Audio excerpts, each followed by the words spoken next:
অসমৰ বাঙালীৰ আপোন কোন বিজেপি নে কংগ্ৰেছ হিন্দু বাঙালীৰ প্ৰকৃত বন্ধু বুলি দাবী বিজেপি কংগ্ৰেছৰ মতে আমিহে বাঙালীৰ প্ৰকৃত শুভচিন্তক সন্মুখত বিটিচিৰ নিৰ্বাচন 7 মাহৰ পিছতে বিধানসভাৰো নিৰ্বাচন আৰু সেইবাবেই যেন এতিয়া ৰাজ্যত তুংগত উঠিছে বাঙালী তুষ্টিকৰণৰ ৰাজনীতি ইতিমধ্যে মুখ্যমন্ত্ৰীয়ে ঘোষণা কৰিছিল ডি ভোটাৰ হলেও অসমৰ হিন্দু বাঙালীসকলে কাৰ অধীনত কৰিব নালাগে নাগৰিকত্বৰ বাবে আবেদন আমাৰ অসমত থকা বঙালী হিন্দুখিনি 71 চনৰ আগতে অহা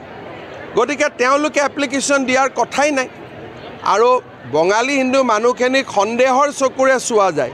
কিন্তু তেওঁলোক আচলতে যেতিয়া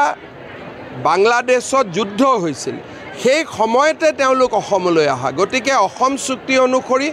তেওঁলোক ভাৰতীয় নাগৰিক মুখ্যমন্ত্ৰীতকৈ এখোপ আগুৱাই মন্ত্ৰী ৰঞ্জিত কুমাৰ দাসৰ ঘোষণা নৰেন্দ্ৰ মোদী হিমন্ত বিশ্ব শৰ্মা ৰঞ্জিত দাস আৰু বিজেপি থকালৈ অসমত হিন্দু বাঙালীৰ কোনেও নো মেডাল লৰাব নোৱাৰে নৰেন্দ্ৰ মোদী হিমন্ত বিশ্ব শৰ্মা ৰঞ্জিত দাস বিজেপি থকালৈ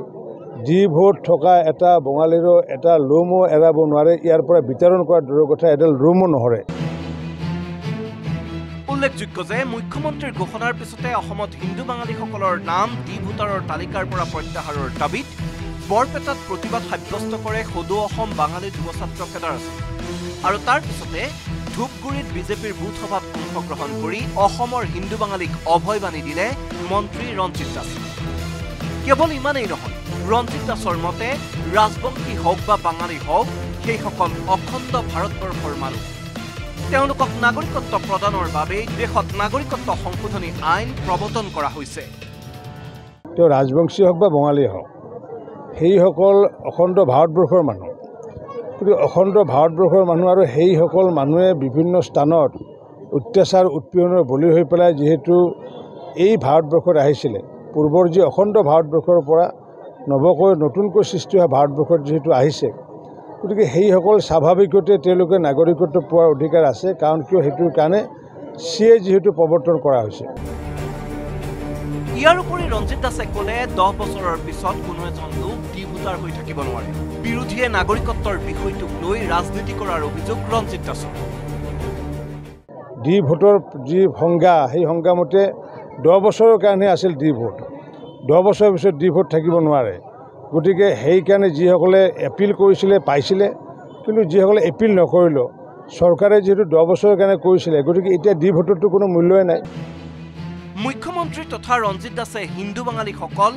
অসমৰ অভিন্ন অংগ বুলি দাবী কৰাৰ সময়তে বিজেপিয়ে অসমৰ বাঙালীসকলৰ বিৰুদ্ধে কাম কৰাৰ দাবী প্ৰদেশ কংগ্ৰেছৰ সভাপতি গৌৰৱ গগৈ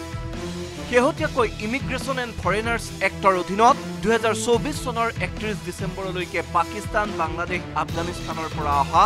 ধৰ্মীয় সংখ্যালঘু ভাৰতত বসবাসৰ অনুমতি প্ৰদানৰ প্ৰসংগত গৌৰৱ গগৈৰ মন্তব্য পশ্চিমবংগৰ নিৰ্বাচন আহিলে এনে পৰিৱেশৰ সূচনা কৰে বিজেপিয়ে পশ্চিমবংগত ভোট ল'বলৈ গৈ অসমৰ বাঙালী সমাজক বাংলাদেশী সজায় এয়া বাঙালী লোকক চৰম অপমান আজি বৰ্তমান বিজেপি দল সদায় পশ্চিমবংগৰ নিৰ্বাচন আহিলে এই ধৰণৰ ৰাজনীতি কৰি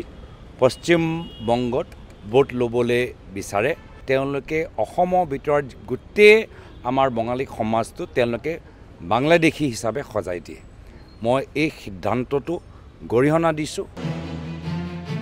মুঠৰ ওপৰত ৰাজ্যত শাসক বিৰোধী সকলো এতিয়া ব্যস্ত বাঙালী ৰাইজৰ তুষ্টিকৰণত অৱশ্যে নিৰ্বাচনত ৰাজ্যৰ বাঙালীসকল কাৰ লগত থাকে সেয়া ফলাফলতহে স্পষ্ট হ'ব বৰপেটা ৰোডৰ পৰা ধনজিত দাসৰ সহযোগত বলেন ভট্টাচাৰ্যৰ report news 18 Assam north east